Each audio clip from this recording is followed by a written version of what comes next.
Buenas, buenas, nuevamente.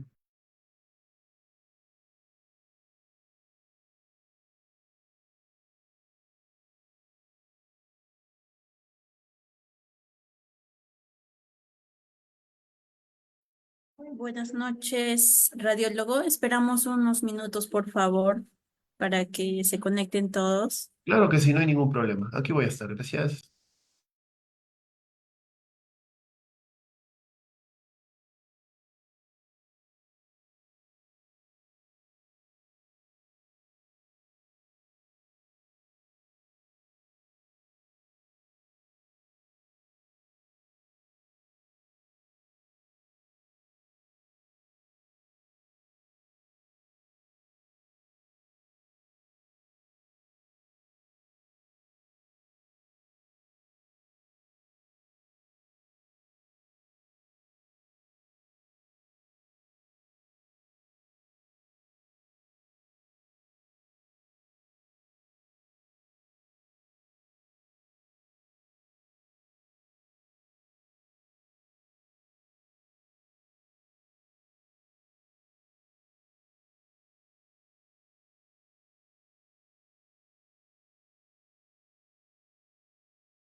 Radiólogo, ¿se me escucha? ¿Me confirma, por favor?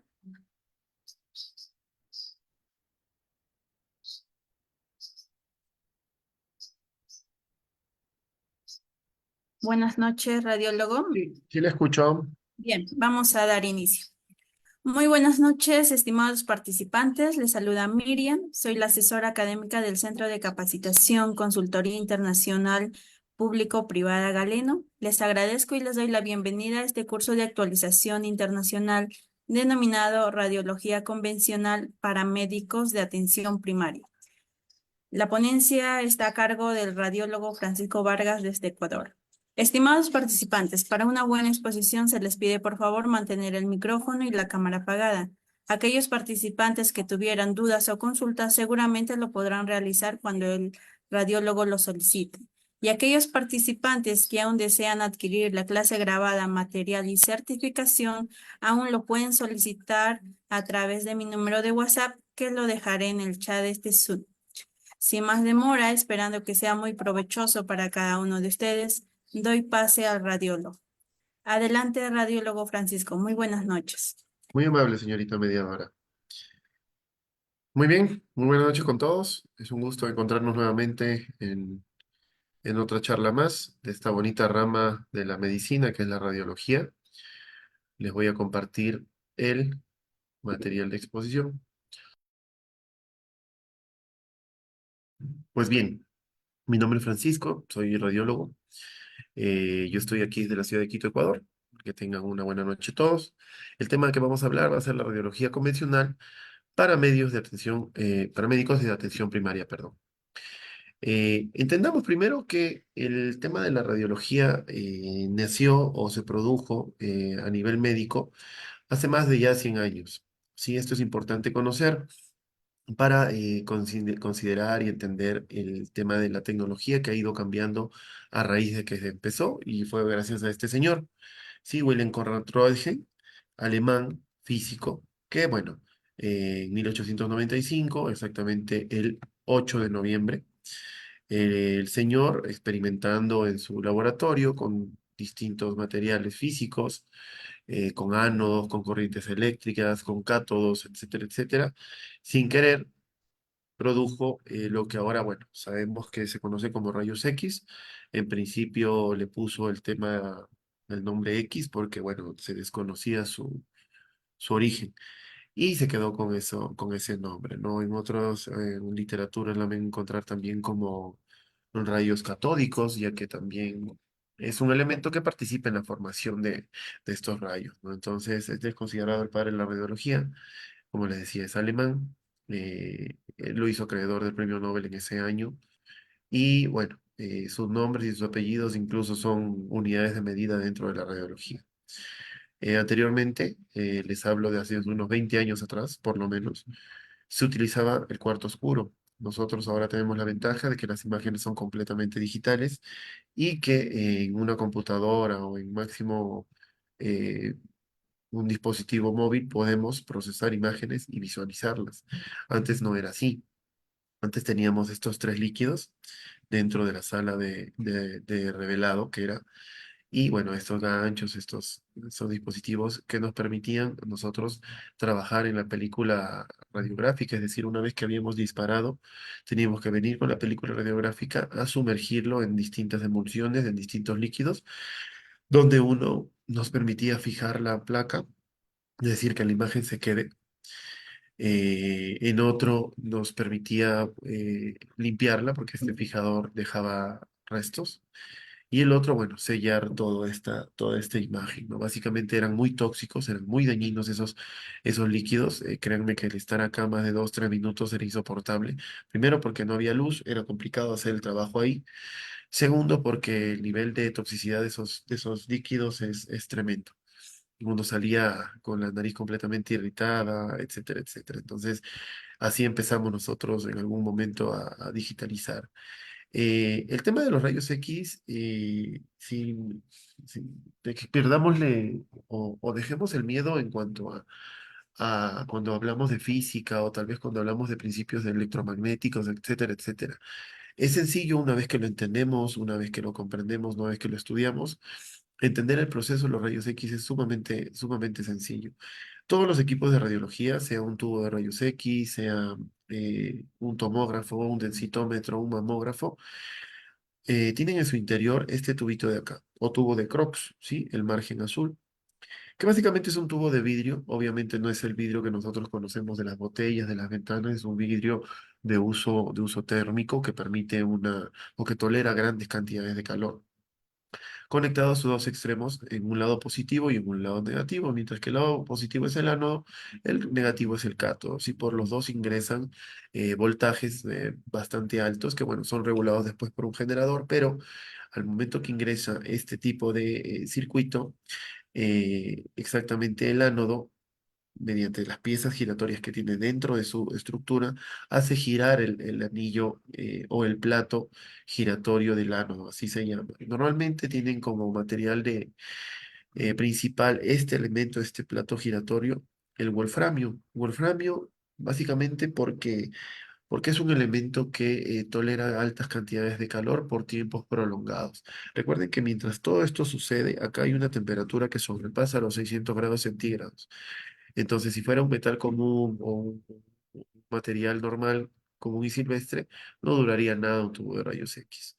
¿Sí? Es decir, sale la corriente de aquí, del circuito del filamento. La corriente que entra aquí simplemente gira el plato, ¿no? La corriente que entra por los filamentos del cátodo, sí, expulsa una cantidad de electrones, que se le llama nube de electrones por la cantidad comprimida de electrones que salen. Y mientras esto está girando y se estrella con los electrones que disparó el tubo, salen los rayos X. Ahora, ¿qué es lo que sucede? Nosotros internamente a este tubo de Crookes o tubo de rayos X lo tenemos sumergido o envuelto en un aceite refrigerante, que obviamente no es el aceite que nosotros conocemos, ni siquiera el de vehículos. Es un aceite específico para este tipo de circunstancias. El aceite también tiene un tiempo. Todos los elementos en el tubo de rayos X y en los equipos en general tienen un tiempo de durabilidad, ¿sí? De las primeras cosas que se acaban es este aceite, que acá no lo vemos obviamente, pero asumamos que todo el color azul es el aceite refrigerante del tubo. eh, Cambiar o volver a llenar de aceite refrigerante un tubo es costoso, no es nada económico. Entonces son valores que, bueno, se consideran al momento de la instalación del equipo de rayos X, ¿no? Mencionar que el 99% de los electrones que salen disparados del circuito del cátodo y se estrellan con el disco, se quedan dentro del tubo, es decir, comienzan a rebotar, ¿no? Como radiación de fuga, radiación dispersa. Comienza a rebotar, rebotar, rebotar, rebotar, rebotar hasta que se atenúa, hasta el siguiente disparo y así. Solo el 1% es lo que sale y lo que nosotros utilizamos a nivel médico como radiología, como rayos X en general. Entonces, este es el esquema, obviamente es un esquema del tubo de rayos X de manera interna. Como les decía, ¿no? Siempre los elementos que usamos básicamente son de tungsteno y wolframio, ¿no? Elementos que están diseñados o que fueron eh, aplicados a la radiología por su característica al tema del calor. Bien, nosotros, bueno, las personas allegadas a las carreras de salud, entendemos que la anatomía no es la ciencia dedicada al estudio de la estructura y forma del cuerpo, ¿no? Con sus terminaciones de origen griego de anatome, que significa corte o disección. ¿Por qué les menciono todo esto? Porque nosotros en radiología ya no hablamos de arriba, abajo, adelante, atrás, transversal, ni nada de esos términos. Nosotros nos basamos básicamente en una posición anatómica específica, es decir, teniendo el cuerpo de frente, ¿sí? Esto sería derecho, esto sería izquierdo. Todas las descripciones anatómicas se realizan a partir de la posición referida, es decir, la posición que les estoy poniendo así, aquí. ¿Ok? Las manos, perdón, las palmas de las manos hacia adelante, abierto ligeramente en un ángulo de 45 grados los pies, y bueno, mirando para arriba, separando los brazos del dorso y las piernas también. ¿Por qué? Porque en base a esto nosotros vamos a adquirir todas las imágenes que les voy a mostrar a continuación y todos los protocolos de adquisición en cada uno de los estudios de radiología. Entonces ya no podemos decir más arriba, más abajo, ni nada de eso, porque necesitamos y necesitaban unificar conceptos, ¿no? Bueno, nosotros como en todos los cuerpos, en todas las personas, manejamos ejes anatómicos, ¿no? Un eje cráneo-caudal, que es la manera correcta de mencionar, que va de la cabeza a los pies de manera coloquial. Un eje izquierda-derecho, látero-lateral, ¿sí? De izquierda a derecha o látero-lateral, de lado a lado. En vez de decir externo en vez de decir afuera o alejado, decimos lateral o externo. Y bueno, un eje anteroposterior, asteroposterior o dorso ventral, ¿no? Adelante nuestro es dorsal, posterior a nosotros adelante nuestro es ventral, posterior a nosotros es dorsal. ¿Ok? Eso nos va a permitir delimitar esos ejes y tenerlos claros, porque son ejes imaginarios, obviamente. Nos va a permitir, en base a esos ejes, tener los planos que nosotros manejamos en radiología y que es de uso y de aplicaciones clínicas hoy por hoy.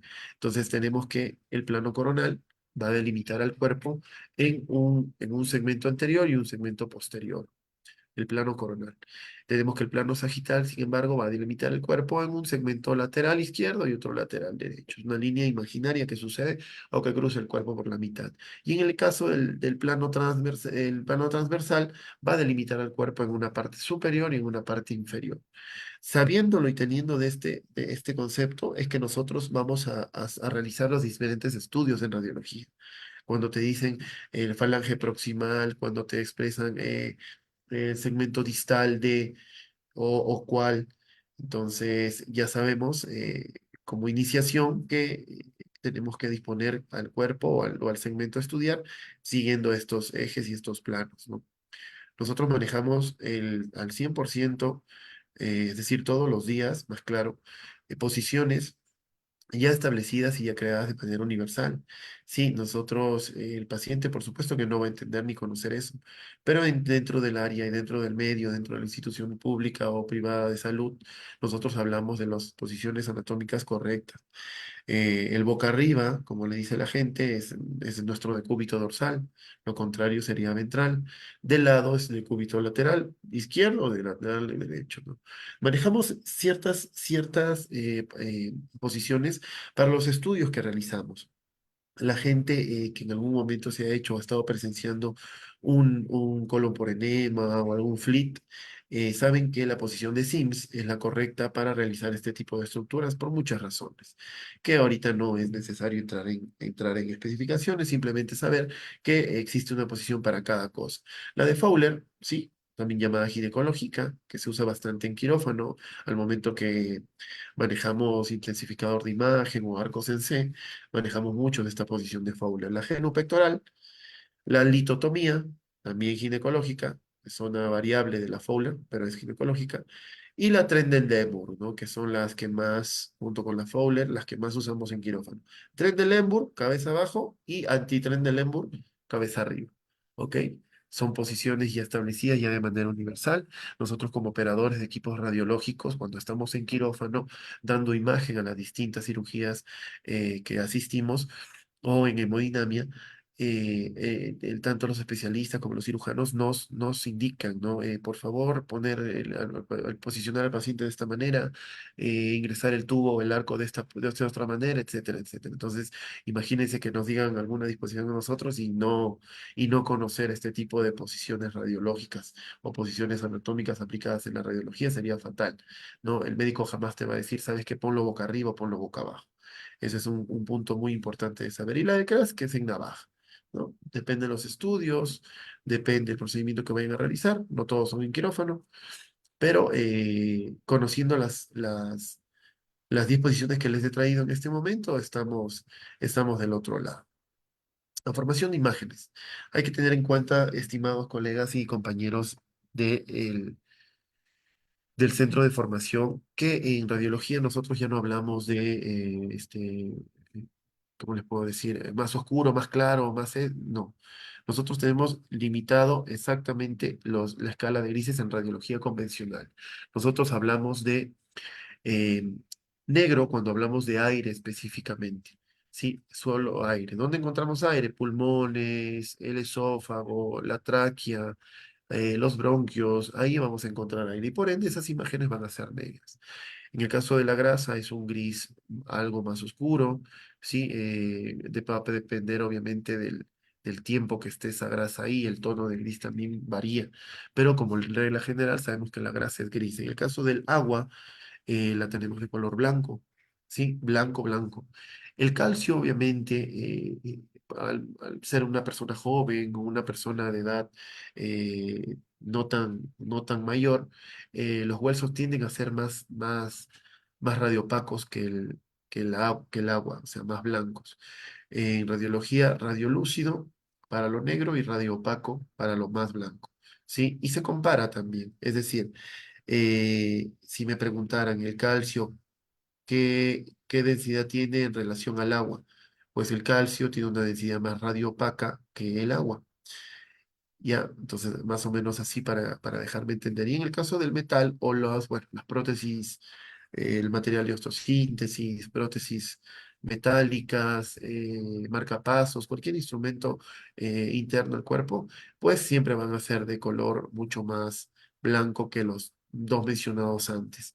Eh, Hay que tener en claro que, como dato aparte, ya hoy en día el material de osteosíntesis y, bueno, todos los dispositivos que usamos en quirófano eh, ya no son de metal, ya ahora usan aleaciones de titanio, aleaciones de otros materiales, entonces ya no es tan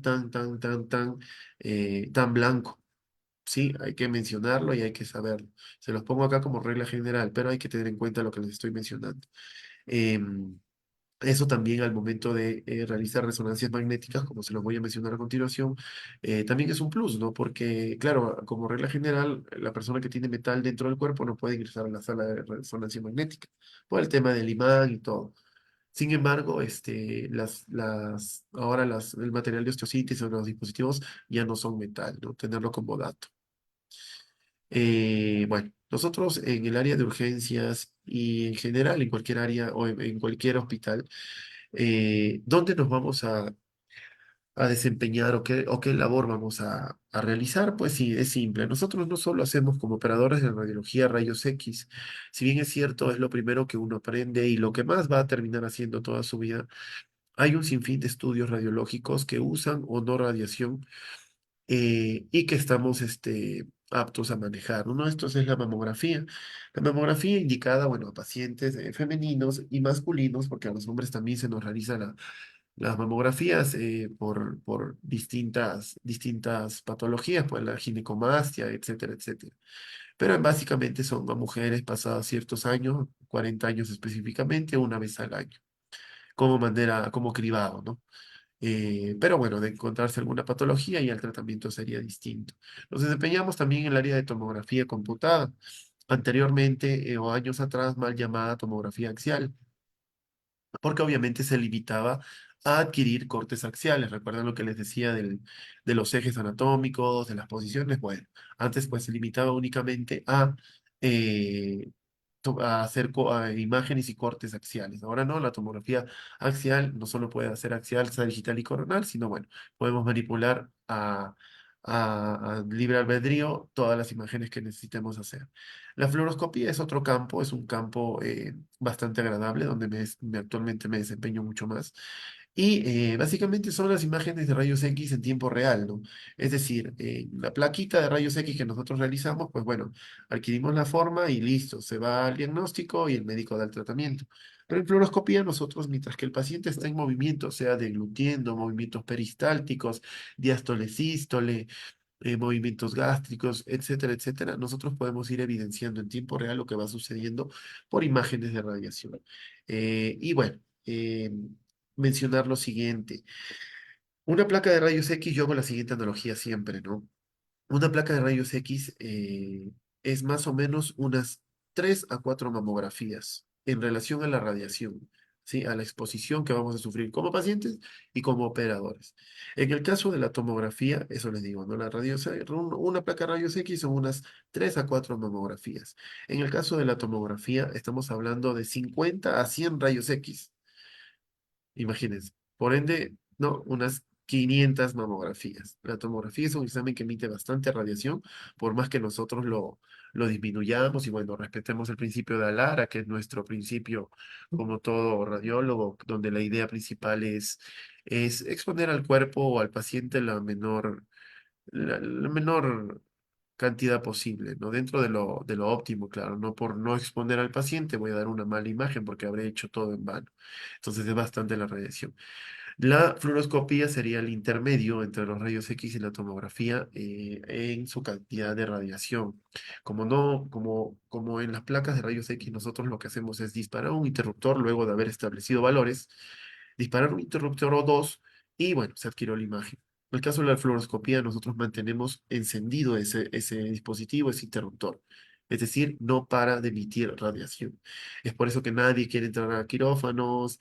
En el tema de los cirujanos, bueno, tratan de minimizar el tema del uso de rayos X, pero en su momento necesario, el realizar cualquier cirugía o cualquier procedimiento sin rayos X es bastante complicado, ¿no? Yo no me imagino cómo era hace 80, 70 años atrás los procedimientos y no tenían la opción que tenemos ahora, que es la fluoroscopía. Te ahorra tiempo, te ahorra tener que seguir diseccionando al paciente, eh, es de tremenda ayuda. Y bueno, la radioterapia, estimados colegas, que no es sino un examen para tratar distintos tipos de cánceres. Todos los exámenes que le mencioné anteriormente básicamente se indican, es decir, se ordenan mediante un pedido médico, que normalmente lo hace el médico que quiere solicitar el estudio, llegan al área de imagen o llegan al servicio de radiología y, bueno, le realizamos el estudio conveniente, termina de realizarse el estudio y los resultados, bueno, se entregan al paciente, al médico que lo solicitó. En el caso de la radioterapia no es así. La radioterapia, al tratarse de cañones de radiación, porque ese es el término, cañones de radiación, es una planificación que se hace al paciente. Es decir, hay un comité establecido por oncólogos, por médicos, físicos médicos, por licenciados en radiología, por médicos en radiología, etcétera, etcétera, donde o sea, discrepan en si merece o no realizarse tal paciente el examen de radioterapia. Este examen se hace mediante un acelerador lineal, que es un equipo gigantesco, tremendamente gigantesco, que normalmente está eh, siempre en el área de un búnker, es decir, completamente blindado y alejado del personal, de los pacientes, hablando de un hospital, ¿no? Entonces, este es un examen que el niveles de radiación sobrepasa cualquier listado o formato posible, pero es necesario para destruir las células tumorales o la actividad tumoral que esté padeciendo el paciente. ¿Sí? A estos de aquí habría que agregarle no solo la radiología convencional de quirófano, sino esta es la sala, bueno, donde tenemos en el lugar donde yo trabajo, una de las salas más nuevas, un equipo sumamente moderno, sumamente eh, sin ningún pero, ningún factor en contra, porque como yo digo, ¿no? Que nos engrían y nos tengan con un buen equipo, nosotros los radiólogos, es lo único que pedimos, el resto nos encargamos nosotros. Entonces nos dieron gusto y adquirieron el equipo, este es un Siemens telescópico, es decir, se mueve absolutamente por todo el área, tubo gira 360 grados, la mesa baja y sube, tiene una capacidad máxima de 200 kilos, imagínense, y lo hemos usado con pacientes con cierto grado de obesidad. Bueno, acá está la estación de trabajo que se evidencia un poco. Todo este lugar tiene cámaras de grabación. Para no tener que irradiarnos nosotros dentro de la sala, obviamente, ¿no? El buki de pared, buki de mesa. Em, este es un tubo de rayos X convencional, ¿no? Aparte de los estudios que yo les mencioné, está la resonancia magnética.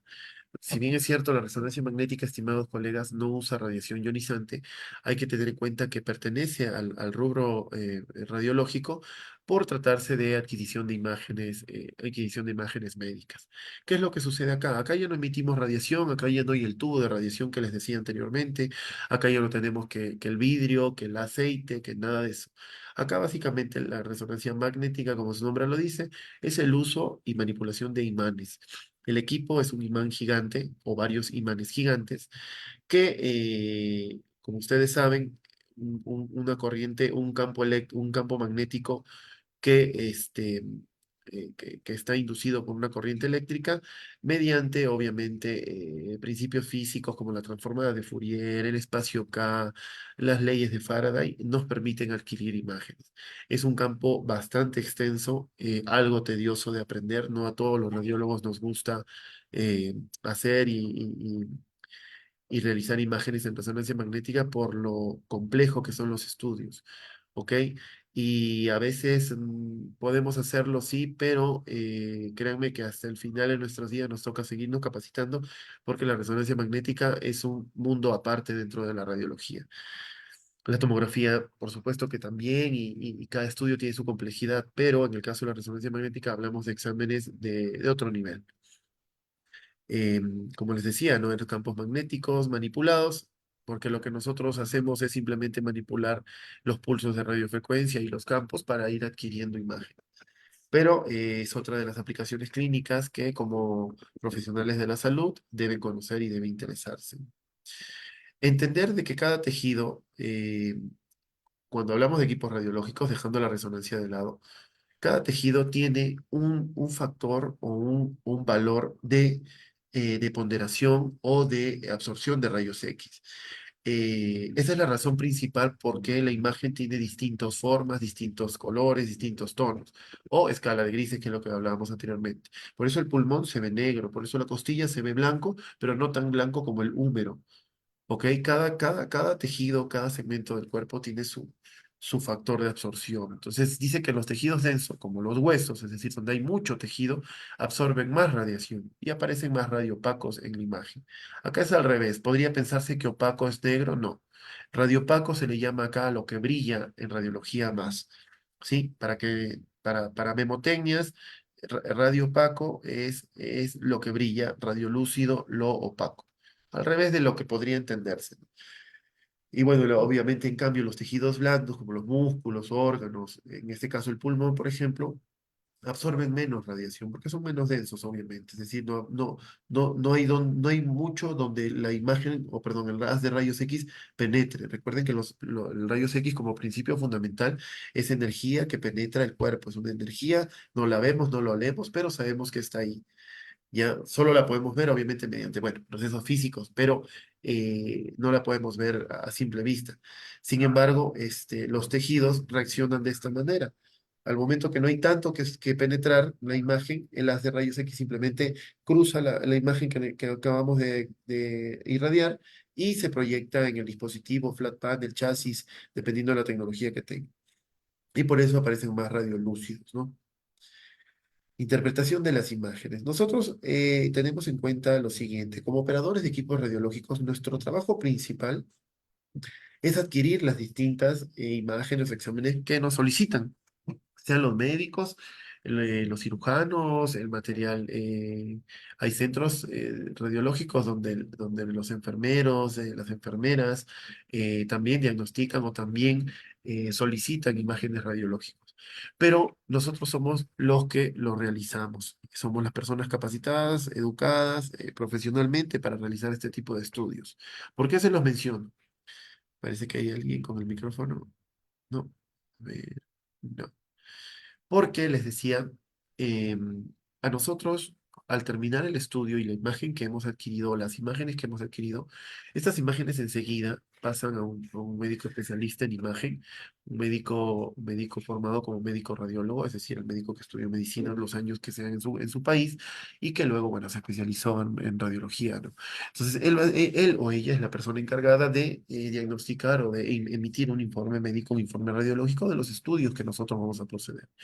Entonces, es importante para hablar un solo idioma tener establecidas las proyecciones en radiología, tener establecidos protocolos en radiología, etcétera, etcétera. Entonces, para una correcta de interpretación radiográfica, hay que describir estructura por estructura. Acá le hice un esquema de una placa lateral de tórax, donde, bueno, vemos las estructuras, ¿no? Acá sabemos por anatomía que está el esternón, sabemos que está el espacio del mediastino, la silueta cardíaca, eh, la silueta o la sombra del diafragma, bueno, las vértebras y los grandes vasos principales, ¿no? En el caso del callado, yo creo que sí se evidencia bastante callado y aorta descendente. Pero son puntos que vamos a ir tratando de revisar al momento que nosotros hacemos una imagen radiográfica. Eh, Hay que entender también de que van a haber patologías y por eso es importante el tema del conocimiento de la anatomía radiológica que van a causar imágenes distintas o imágenes erróneas en las o no normales en los procesos que nosotros adquiramos. Obviamente acá hablamos de un derrame, esto es derecho, esto es izquierdo, en la base y el lóbulo medio perdón, y el lóbulo inferior del pulmón. Y que bueno, vemos, ¿no? Toda esta radiopacidad en este segmento, ¿sí? Bueno, vemos lo que resta de silueta cardíaca. En los campos pulmonares, acá todavía se ve la silueta de la escápula derecha, es una placa mal tomada, ¿no? Mal proyectada, porque la idea de adquirir los tórax es desproyectar las clavículas para que no suceda esto. Sí, acá nos está estorbando en la visión. Si el paciente tuviera alguna patología en estos extremos donde se ve la silueta de la escápula, pues le estuviéramos obviando o no viendo y imagínense, el paciente se queda con un diagnóstico mal hecho. Acá, por ejemplo, evidenciamos un quiste. Entonces, al momento que el médico radiólogo imita su informe o diagnostique lo que tiene el paciente, va a mencionar que hay un quiste de forma circular, sin halo, en tal segmento del pulmón, que se irradia hasta tal segmento y que es adyacente o vecino a tal circunstancia. Ok, aquí vemos la silueta cardíaca, bueno, los ángulos cardio y costofrénicos están ocupados, entonces esta patología habría que con la clínica relacionar, ¿no? Hay situaciones donde la mala práctica en nosotros los operadores de radiología nos causa un terrible problema. ¿Por qué? Porque, por ejemplo, acá vemos, aparte de estos broches, de estos ganchos, los broches de acá atrás, ¿no? Es una paciente femenina, obviamente, por la silueta mamaria, y vemos de que es una placa de una paciente que no se le solicitó retirarse la ropa interior. Entonces, claro, la paciente ella no sabe qué debe hacer ni qué no debe hacer. Uno como operador es el indicado en decirle y en explicarle, sabe que el procedimiento va a ser este, necesitamos hacerlo de tal manera, y por favor, tenga esta bata o cámbiese o así. Eh, no solo la irradiamos en vano, porque esta placa no es óptima, no es diagnosticable. A quien le enviemos este rayos X nos va a mandar a repetir porque no podemos diagnosticar ni realizar una imagen con ropa o broches encima. Acabamos de irradiar al paciente, nos acabamos de irradiar en vano nosotros y gastamos la vida útil del tubo. ¿Recuerdan el tubo que les explicaba al inicio? No es eterno, el tubo también en algún momento simplemente ya no emite radiación y ese tubo hay que descartar.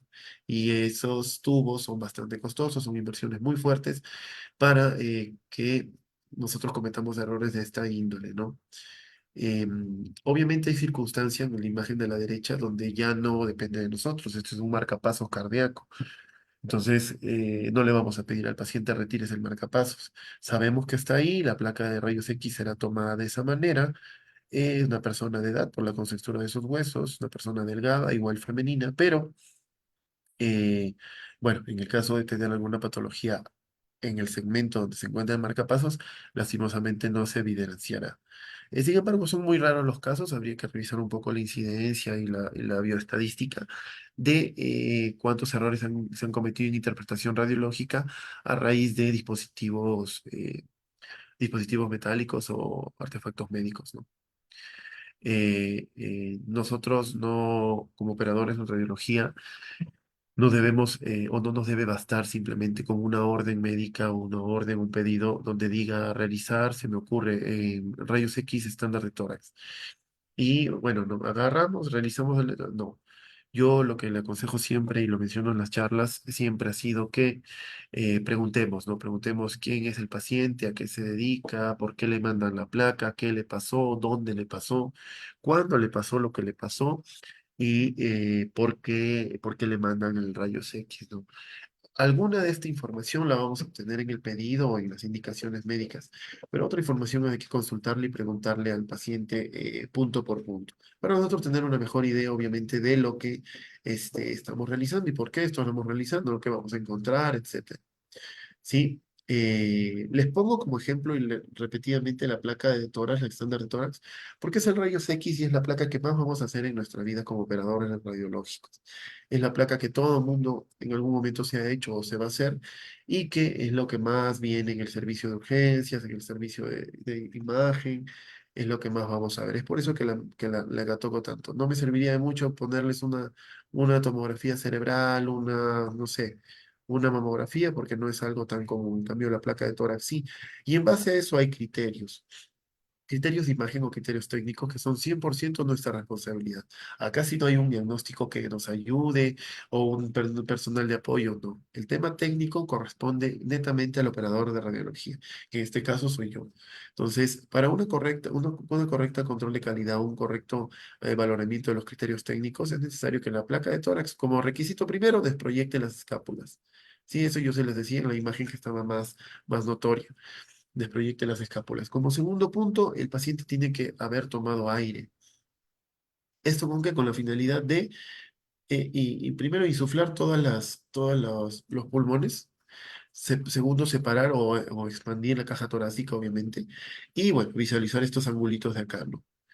Este de acá. Sí, costofrénico derecho, costofrénico izquierdo, cardiofrénico derecho, cardiofrénico izquierdo, y evidenciar qué es lo que hay. Si nosotros no tenemos una inspiración correcta, estos ángulos no los vamos a ver y puede confundirse con alguna otra patología.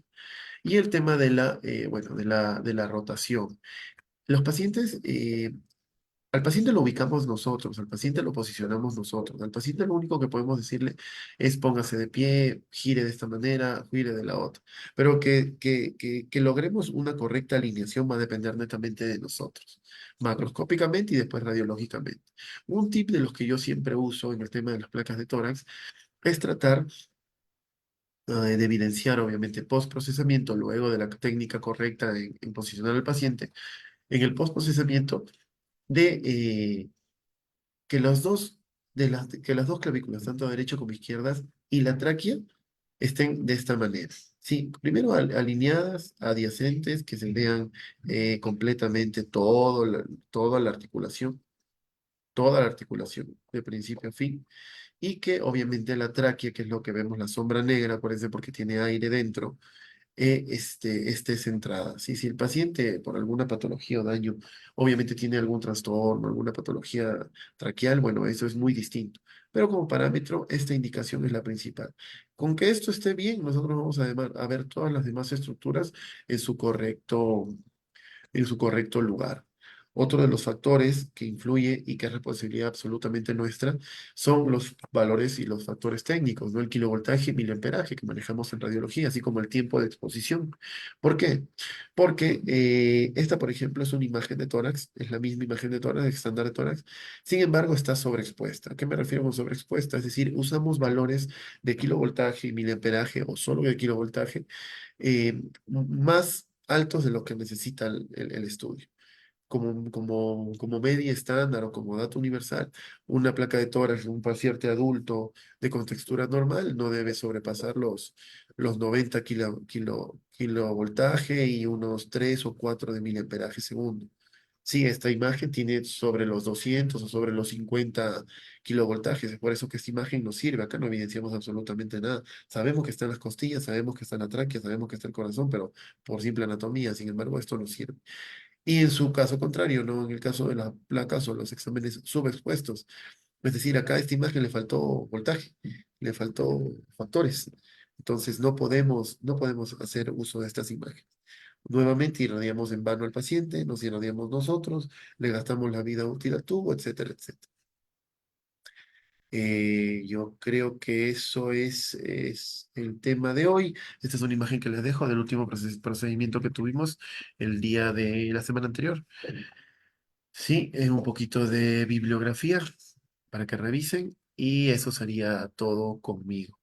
Yo creo que el material de apoyo y bueno, la clase grabada y el certificado lo pueden adquirir con la señorita mediadora del centro de formación. Tenemos unos minutitos todavía para algunas preguntas. Tenemos el chat aquí de la charla, de las personas que deseen escribir con lo concerniente al tema. Con gusto estoy presto a solucionar sus inquietudes en cuanto a la radiología. Así que los leo. Tenemos unos minutitos todavía.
Perdón. Estimado. Estimado Manuel, gracias por tu pregunta y gracias por tus felicitaciones. Sí, les decía, perdón, tenía el micrófono apagado, de que la editorial Panamericana es una muy buena. Son unos libros azules con unas líneas amarillas. Tiene todos los temas concernientes a radiología, no solo para las personas que recién empiezan, sino para de temas más profundos y más complejos. Sin embargo, bueno, ahora tenemos la ventaja de tener el Internet en la palma de la mano y de poder eh, eh, empaparnos o conocer cualquier tema en cuestión de segundos. Editorial Panamericana es una, otra revista de radiología es esta de aquí, sí, a ver, el Siebert, esa también es otra muy buena donde tienen muy buenas imágenes y muy buena evidencia. Tal vez alguna otra pregunta, estimados estudiantes, todavía me parece que hay unos minutitos. Claro, la una es la editorial Panamericana para libros físicos, también tienen digitales, pero libro físico siempre es libro físico. Y el tema del ciber es una revista de radiología española. La encontramos en internet, me parece que es de libre acceso, no tiene valor. Eso sería. Yo creo que eso es todo, estimados estudiantes. Conmigo será hasta una próxima vez. Espero haber sido o haber colmado sus dudas en cuanto al tema de la radiología. Les agradezco mucho su asistencia. Recuerden que la certificación y todo lo concerniente al documentos lo pueden encontrar con las señoritas mediadoras. Eso ha sido todo conmigo el día de hoy. Estoy presto a las órdenes. Dice, a ver, profe, en cuanto a la radiografía de tórax, ¿qué pasa cuando el paciente no toma aire? ¿Qué tal, Marisol? Gracias por tu pregunta. Eso les decía, ¿no? Al momento que el paciente no inhala o no mete el aire, como tú lo dices, de manera correcta, no desproyecta, o por lo menos no hace que no descienda el músculo del diafragma, si me dejo entender. Entonces, al momento que no desciende el músculo del diafragma, si sigues con las manos, la imagen deberíamos verla a esta altura, la vamos a ver ocupando el músculo diafragma, la cavidad donde podría o no haber alguna patología. Más claro, en términos más sencillos, nos quita visión, nos ocupa lugares que necesitamos que el paciente tome aire para verlas. Si no toma el aire, primero que la placa no va a servir. Es evidente cuando una placa se toma con el paciente inhalado o el paciente no inhaló. Eso es evidente. O sea, dentro de la radiología, cualquier radiólogo o radióloga te va a decir, esta placa no está inhalada. ¿Por qué? Por la razón que te digo, ¿no? Tapa o ocupa eh, segmentos o imágenes que queremos necesitar ver, ¿no? Que pueda haber algún derrame, alguna quiste, yo qué sé, cuánta patología que hay. Eso, estimada Marisol, espero haber contestado tu pregunta. Yo ya me estaba despidiendo, estimados alumnos, muchísimas gracias. Conmigo será hasta una próxima vez. Me encuentran en el centro de formación. Que tengan una buena noche. Dice, acá tenemos otra, perdón. ¿Cuál es la diferencia entre una radiografía anteroposterior? y póstero anterior. ¿En qué se beneficia el médico? Ah, ya, sencillo, estimado Manuel. La estándar de tórax es una radiografía póstero anterior, es decir, que el rayo va desde atrás para adelante, es decir, el rayo incide en la espalda del paciente, no en el pecho, en la espalda. Ya, porque los pulmones están atrás. Primero por esa razón. Eh, y esa es la posterior anterior. Y la anteroposterior es cuando el rayo incide de manera anterior, es decir, anterior a nosotros. Eso ya no se llama estándar de tórax, eso se llama una placa de tórax, pero ya no sirve para ver eh, pulmones, mediastino, corazón, sino simplemente ya hablamos de un tema de parrilla costal, esternón, algún tipo de fractura o luxación de costillas, ¿no? Entonces tiene su razón de ser cada placa. Beneficia no tanto, o sea, el médico te va a pedir básicamente lo que necesita ver. Si él quiere ver pulmones, te va a pedir un estándar de tórax. Si él quiere ver una parrilla costal o alguna fractura por trauma, te va a pedir una anteroposterior de tórax. Es ya de uso universal este tema de anteroposterior, posterior anterior. No es que yo decido cómo le hago, cómo está el paciente, tal vez puede entenderse así, no. Está establecido cómo debe realizarse una rayos X. Yo creo que eso es todo, estimados compañeros. Espero, Manuel, haber contestado tu pregunta. Conmigo eso ha sido lo del día de hoy. Pueden ir en paz. Muchas gracias y buena noche.